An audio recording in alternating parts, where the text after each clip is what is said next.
이어서 이제 국감 이야기로 좀 넘어가 보도록 하겠습니다. 국감에서도 민주당의 다수당 독주가 지금 계속되고 있는 중입니다. 어제 법사위 다수당이 대법원 현장 검증을 전격 강행한 건데요. 야당은 헌정사상 초유의 폭거, 사법부 점령이라며 비판하고 있고요. 여당은 재판 내용이 아닌 그냥 접속 로그 등 절차적 검증뿐이었다라고 주장하고 있습니다.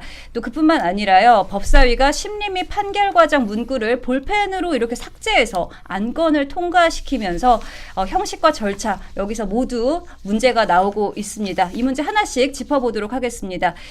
먼저 이런 국회 다수 의사를 앞세운 강행 처리 관행이 이 사법부 견제의 정당성까지 훼손했다라는 비판이 나오고 있습니다. 이거 어떻게 보십니까? 지금 대한민국 여러 가지 체제들이 계속해서 무너지고 있는 현장들을 우리 국민들이 다 지켜보고 있다라고 생각합니다. 그러니까 지금 대한민국의 체제가 앞으로 무너질 것이다가 아니라 이미 무너졌다를 끊임없이 보여주고 있는 것 같아요. 지금 국회가 다수결이라는 것으로 지금 모든 것들이 이루어지고 있는데 사실 민주주의는 다수결의 원칙에 의해서 작동되는 것이 아닙니다. 이게. 그러니까 지금 대화와 이게 협치로 이루어지는 것인데 만약에 다수결로 모든 것을 결정한다라고 하면 이건 민주주의의 가장 안 좋은 사례를 보여주는 것인데 지금 이미 대한민국 국회의 민주주의는 깨졌다. 실제 일당 독재 체제와 같다라고 볼 수 있습니다. 몇 번 말씀드렸지만 제1야당이 법사위의 간사조차도 선임하지 못하고 있는 대한민국이고요. 그리고 수많은 악법이 지금 통과되고 있고 이재명 1인을 위한 입법조차도 이루어지고 있는데 이것을 제동 걸 수 있는 어떠한 야당도 존재하지 않습니다. 지금 이러한 형태대로라고 하면 대한민국의 여러 가지 체제들이 다 무너지기 시작할 거고 그리고 사법부에 대한 이러한 독립을 침해할 뿐만이 아니라 모든 영역에 있어서 국회의 권력으로 장악이 가능하다. 그리고 지금 가장 두려운 것은 이 중에서도 입법이라고 할 수 있을 텐데 이 입법들 제가 매일신문에서 사실 개헌 국면에서 말씀드렸는데 저 김민수에게 법 10개로 대한민국 체제를 바꾸라면 나는 바꿀 수 있겠다. 근데 제가 할 수 있는 일 민주당이 할 수 없을까요? 충분히 할 수 있습니다. 근데 민주당이 만약에 법 10개가 아니라 20개, 30개 정도로 대한민국 체제를 바꿔보자라고 하면 이거는 국민들이 느끼지도 못할 정도로 완만한 속도로 체제를 실제로 바꾸는 데 성공할 수도 있다라고 판단됩니다. 이러한 부분들을 지금 명확하게 보여주는 부분이라고 생각되어지고요. 사법부의 독립이 민주주의를 지키는 세 개의 기둥 중에서 굉장히 두터운 기둥에 해당합니다. 지금 이런 식으로 지금 다수결을 앞세워서 사법체제를 흔든다라고 하면 이것은 자유대한민국 법치주의를 훼손할 뿐만 아니라 이 칼날의 끝이 결국에는 국민에게 돌아간다라는 말씀 드리고 싶습니다. 네. 지금 사법부 흔들기가 계속되고 있는 것 같은데요. 이번에 진행된 현장 검증의 핵심을 보면요. 절차 검증이라는 민주당의 주장이 있습니다. 접속 로그 같은 이 절차 검증일 뿐 재판 내용은 보지 않는다라고 하는 건데요. 하지만 아무리 이렇게 절차 검증이라고 해도 특정 사건, 특히 이재명 대통령 상고심과 연결되면 이게 재판 개입이 되지 않을까 이런 우려의 목소리가 높거든요. 그렇게까지 의심할 수밖에 없는 거죠. 그리고 특정 재판에 대해서 그 결과에 대해서 민주당이 간섭하고 그 결과를 향후 또 통제하려는 그런 시도로밖에 볼 수 없다는 게 합리적 의심이겠죠. 이게 국정조사가 사실 전 세계 선진국에서는 있지만 국정감사가 있는 나라는 거의 우리나라밖에 없습니다. 왜냐하면 우리나라가 독재를 오랜 기간 겪었기 때문에 국회가 사법부나 행정부를 좀 통제해야 된다는 그런 인식이 9차 개정 헌법, 1987년 헌법 개정할 때 공감대가 형성됐었습니다. 그러니까 민주적 통제를 좀 해보자. 사법부도 그렇고 행정부도 그렇고. 그래서 국정감사에 대한 권한을 굉장히 좀 높여놨습니다. 다른 나라에 비해서. 그래서 우리나라가 10월 달부터 한 11월 초순까지 하는 국정감사를 굉장히 서슬버럭게 하죠. 그것이 여태까지는 통용이 됐는데 최근에 민주당이 다수당을 차지하는 그런 국회가 되면서 이건 너무 과한 것 아니냐는 우려가 계속 나왔었고 그런데 그 정점에 이번 국회가 있었다고 생각합니다. 이번 사법부에 대한 국정감사를 이런 식으로 한다면 앞으로 사법부는 절대로 적극적인 사법 판단을 할 수 없을 겁니다. 앞으로 어떤 판단이든지 국회가 개입할 가능성이 있습니다. 그렇기 때문에 잘못 판단하면 국회가 혼을 내기 때문에 앞으로 어떤 판사가 제대로 된 공정한 판단을 할 수가 있겠습니까? 이것은 굉장히 나쁜 선례를 남겼고 위험한 선례다. 그렇기 때문에 재판의 공정성에 대해서 굉장히 압박을 가할 수 있는 그러한 선례를 남겼기 때문에 재판이 굉장히 위축될 수밖에 없다. 그렇기 때문에 지금 국회가 이게 다른 부처에 대해서 통제 권한을 행사하는 것은 매우 자제되고 절제되어야 하는데 그것은 사법부의 예산이나 인력에 대해서 국민의 세금이 헛되이 쓰지도록 않도록 통제하는 것이 원칙인데 지금은 재판 사안에 대해서까지 이렇게 통제를 한다면 국회의 권한은 제가 볼 때는 자제를 넘어서 월권을 하고 있는 것이 아닌가. 저는 지금 좀 자제되어야 한다는 것이 맞다고 생각하고 앞으로 법사위가 조금 더 통제된 권한을 좀 행사하시기를 아마 국민들께서 바라지 않을까 생각됩니다. 네. 그런데 결국 현장 검증에 대해서는 이제 대법관 PC나 사건 기록 열람 없이 20분 가량 이제 시설이나 집무실 같은 것만 둘러보는 수준으로 끝이 났습니다. 이게 정치적 퍼포먼스냐 이런 비판이 나오고 있거든요. 둘 다다. 네, 둘 다다. 왜냐하면 이게 제가 7사단 GOP 부대 아주 추운 지역에서 근무를 했었는데 한겨울에요. 거기가 진짜 체감온도 영하 40까지 떨어지거든요. 체감온도로 따지면. 근데 여기에 한겨울에 땅을 파면요. 아무리 삽으로 열심히 곡괭이로 열심히 해도 이 첫삽이 떠지지가 않습니다. 근데 이게 일정 기간 들어가다 보면은 땅이 파지기 시작하거든요. 근데 지금 법원이라는 사법부의 독립을 지키는 지금 이 사법부의 독립을 이때까지 훼손하지 않았던 이 갈래를 깨트리는 지금 첫 시작이기 때문에 이거는 20분 정도 행정사무적 파트에 대해서만 했다라는 것이지 한번 일단 문을 두드려 버렸어요. 깨트려 버렸어요. 그럼 이게 사법부의 독립, 상권 분립이라는 이 벽을 깨트렸는데 처음이 어려울 뿐이지 다음에는 이것보다 더 깊이 들어갈 수 있는 시작점을 만들어냈다. 아주 안 좋은 갈래를 만들어냈다라고 봅니다. 그래서 지금 이 부분은 아까도 마찬가지지만은 사법부의 독립을 우리가 초등학교 들어가면서 배우는 거거든요. 대한민국을 지탱하는 주요 제도이기 때문이고 사법부의 독립이 훼손된다라고 하면 자유민주주의를 지킬 수 없기 때문입니다. 근데 이 기초적인 원리조차도 민주당이 지금 다수결에 의해서 깨트려 나가고 있다는 것은 진짜로 대한민국에 대한 적신호다라고 보면 될 것 같습니다. 네, 사실 분노합니다. 굉장히 분노합니다. 네. 네. 이번 사태로 나경원 의원 등 야당은 국감 보이콧까지 선언했습니다. 근데 사실 이 국감 보이콧만으로 충분하냐 이런 지적도 나오고 있거든요. 보이콧 대신 이제 법적 대응이나 조건부 참여 같은 다른 방법이 필요하다 이런 목소리도 나오고 있는데 이에 대해서는 어떻게 생각하십니까? 저는 보이콧은 굉장히 위험하다고 생각합니다. 왜냐하면 국감 보이콧을 해버리면 여당 주도로 일방적인 국정감사가 진행되고 그러면 국정감사에 불려 나온 증인들이 전혀 보호를 받지 못합니다. 일방적으로 그냥 당합니다. 그렇기 때문에 국감 보이콧은 절대로 안 된다.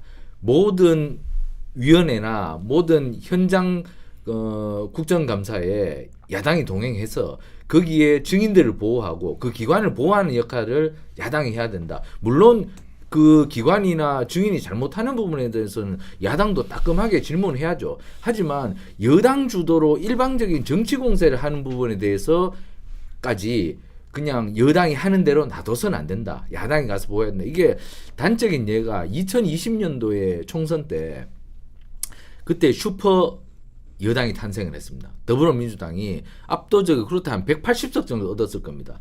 근데 그때 그 더불어민주당이 원구성 협의 때 그냥 상임위원장들을 자기 마음대로 뭐 요거 내가 할게 요거 내가 할게 이렇게 해버리니까 그 당시에 그 야당이 그러려면 너희들끼리 다 해라. 그래서 18개 상임위원장을 여당이 다 줘버렸습니다. 너희들 다 해라. 우리는 안 할래. 이렇게 해버리니까 모든 상임위에서 여당 주도로 일방적으로 회의를 진행했습니다. 그렇게 되면 모든 기관들이나 모든 증인들이 상임위나 국정감사 때 불려 나와서 일방적으로 그냥 여당한테 당하는 겁니다.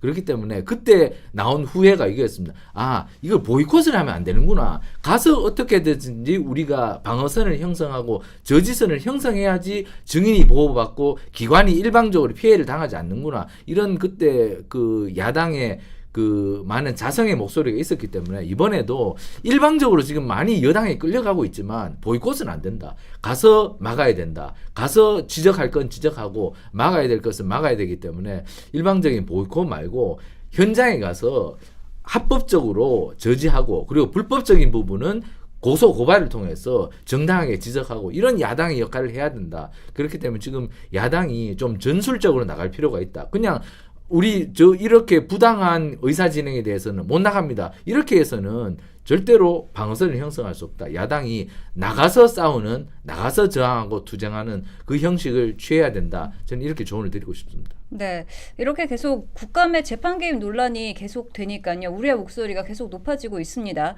입법, 사법 간 레드라인을 좀 분명히 해야 된다. 이런 제도 개선이 필요하다는 목소리도 나오고 있거든요.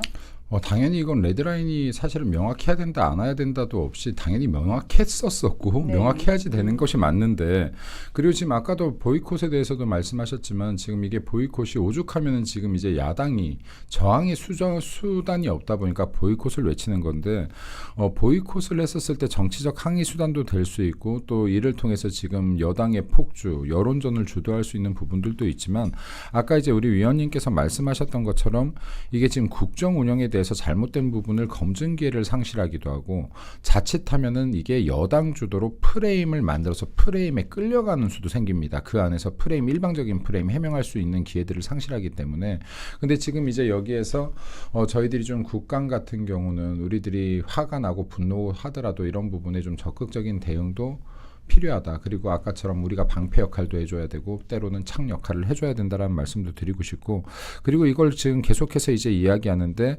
사법과 입법은 명확하게 분리돼야 된다. 그리고 입법이 사법 위에 군림하게 될 때는 이것은 반복해서 말씀드리지만 민주주의 국가가 아니다.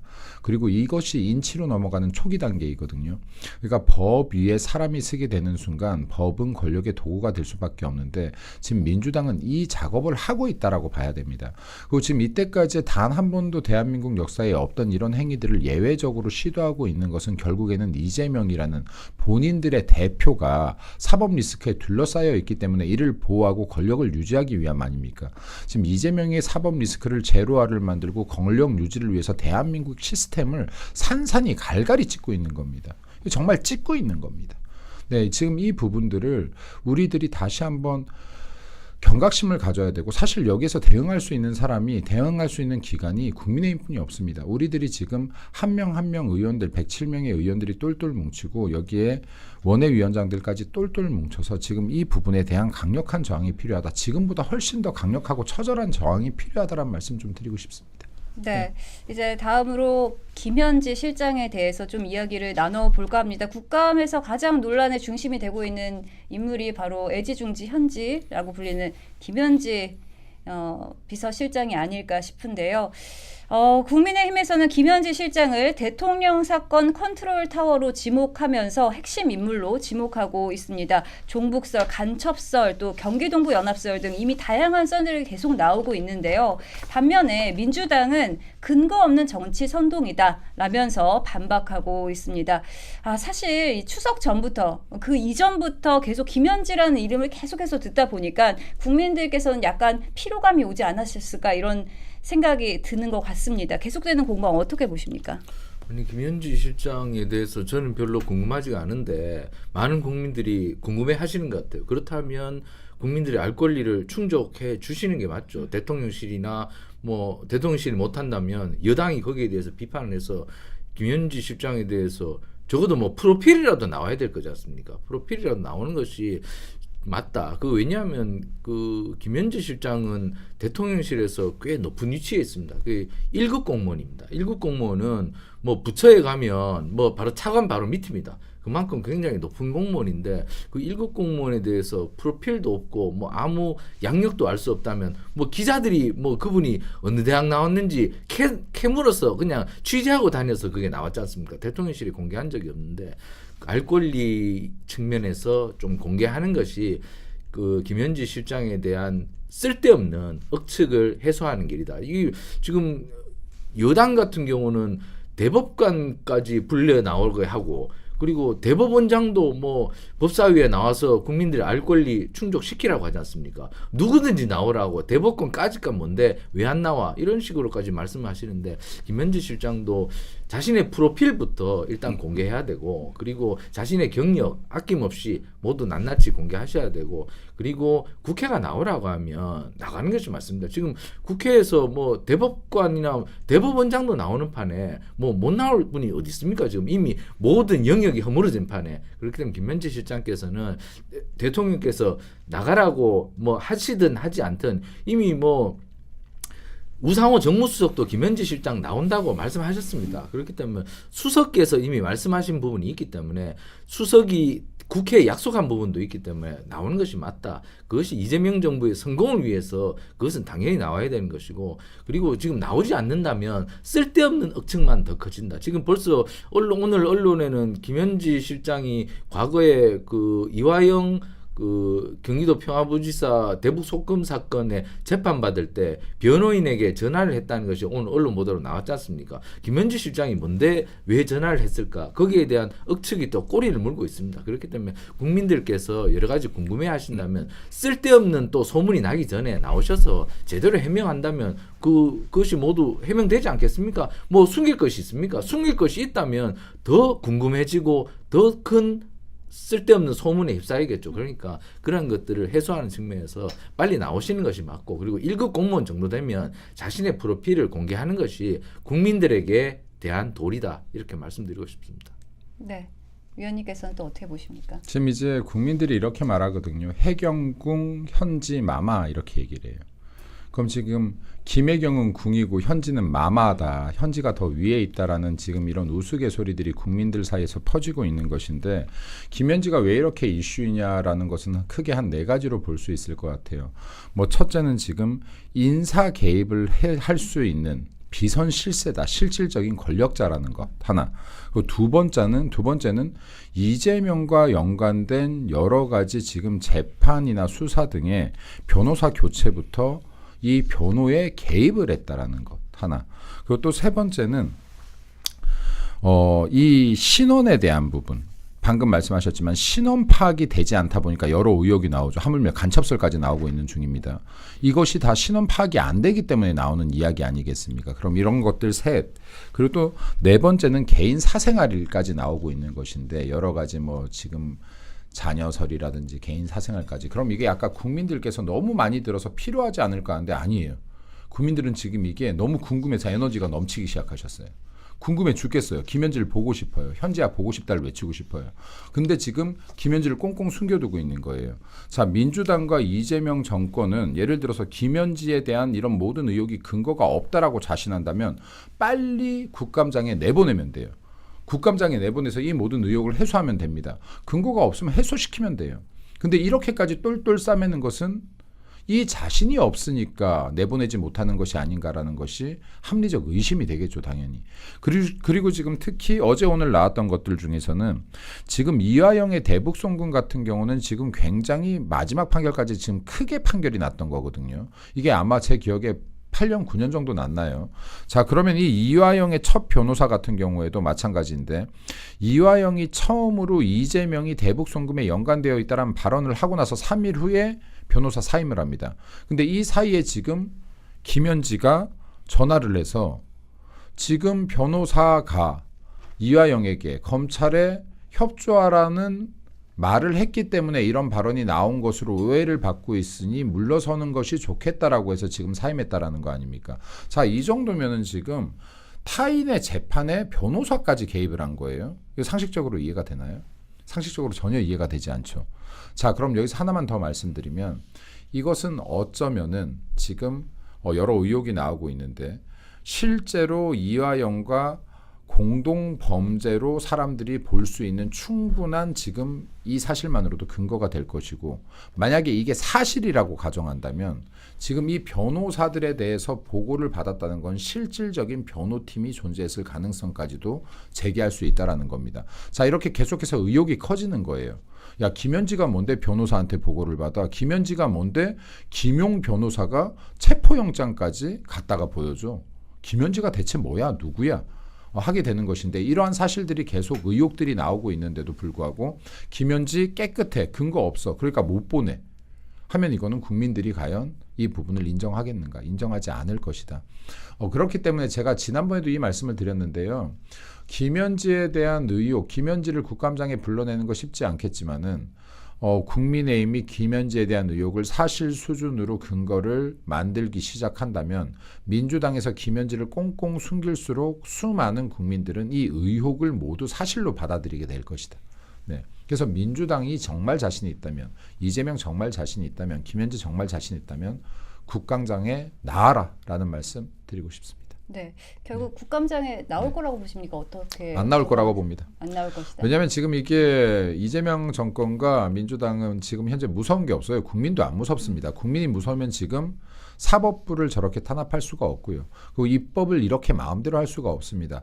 야당의 법사위 간사조차도 임명 못하게 막을 수가 없습니다. 지금 눈에 국민조차도 보이지 않기 때문에 이런 행위를 할 수 있다라고 보는데 국민 여론이 아무리 뜨겁더라도 김현지만큼은 보호하려는 가능성이 굉장히 높다. 혹은 야, 여론이 너무 안 좋네. 잠깐 내보내놓고 파행으로 이끌 가능성도 있다. 지금 17개 상임위 중에서 8개가 지금 김현지가 출석 안 함으로 인해서 파행 수준이거든요. 최소한 대통령실을 담당하는 운영위의 만큼이라도 지금 김현지 당연히 나와야 돼요, 사실. 근데 이것조차도 지금 거부하고 있다. 근데 이것이 너무나 국민들 보기에 의혹을 쌓아간다라고 하면 형식상 출두시켰다. 곧장 파행을 만들어낼 수도 있다라고 봅니다. 하지만 실질적으로 김현지를 세우지는 않을 것 같다. 왜? 이건 김현지를 보호하는 것이 아닐 것이다. 김현지가 알고 있는 정보를 보호하고자 함일 것이다 라고 생각합니다. 네, 지금 채팅창에서도 국민들이 알 권리가 우선시 돼야 된다 이런 주장들이 이뤄지고 있는데요. 논란이 계속되고 있어서 이번 기회에 정리하는 것이 가장 깨끗한 방법이 아닐까 이런 생각이 듭니다. 자, 계속해서 다음 이슈로 좀 넘어가 보도록 하겠습니다. 최근 이 최혁진 의원이 조요토미 히데요시 합성사진 논란을 일으켰죠. 그런데 이런 것들이 이 몰상식한 언행이 오히려 정치적 자산이 되는 현상이 지금 반복되고 있습니다. 징계 대상이 되어야 할 이런 행동들이 스타로 만들어지고 있는 지금의 이런 모습, 이런 풍토를 좀 막을 방법이 있을까요? 그것은 국회의원들이 스스로 자성을 해야 되는데 스스로의 자정 기능을 이미 잃어버렸습니다. 이게 어떻게 보면은 저도 국회 출입을 오래 했습니다만 과거에는 그러한 국회의원들의 생각이 굉장히 이성적이었는데 요즘 보면 그야말로 뭐 초등학생 수준도 안 되는 것 같습니다.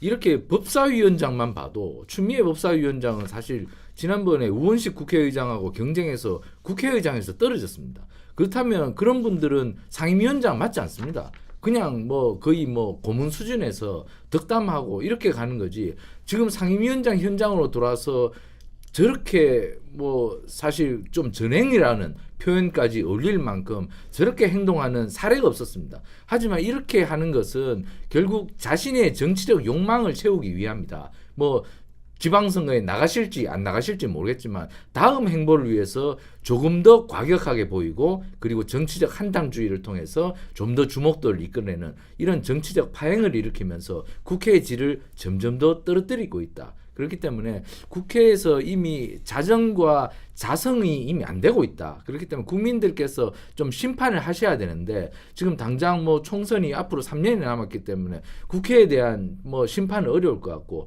국민들께서 이러한 장면들을 수첩에 제발 좀 적어 놓으셔서 다가오는 가장 가까운 선거, 지방선거에서 정당에 대해서 좀 심판을 해주시는 것이 정말 국회를 바꾸고 그리고 정치를 바꾸는 길이다. 이번 국감에서도 정말 국회 무용론이 나올 정도로 이렇게 좀 정치적 한탕주의에 빠진 국회의원들의 잘못된 행태가 나타났는데 이거 정말 심판하지 않으시면 국민들께서 이러한 부분을 고스란히 덤터기 있을 것이다. 그렇기 때문에 이번 국회 국정감사에서 벌어진 파행들을 제발 좀 사진을 찍어 놓으시든지 수첩에 적어 놓으시든지 좀 똑똑하게 기억하셔서 다음 선거 때 좀 심판을 해주시면 좋겠습니다.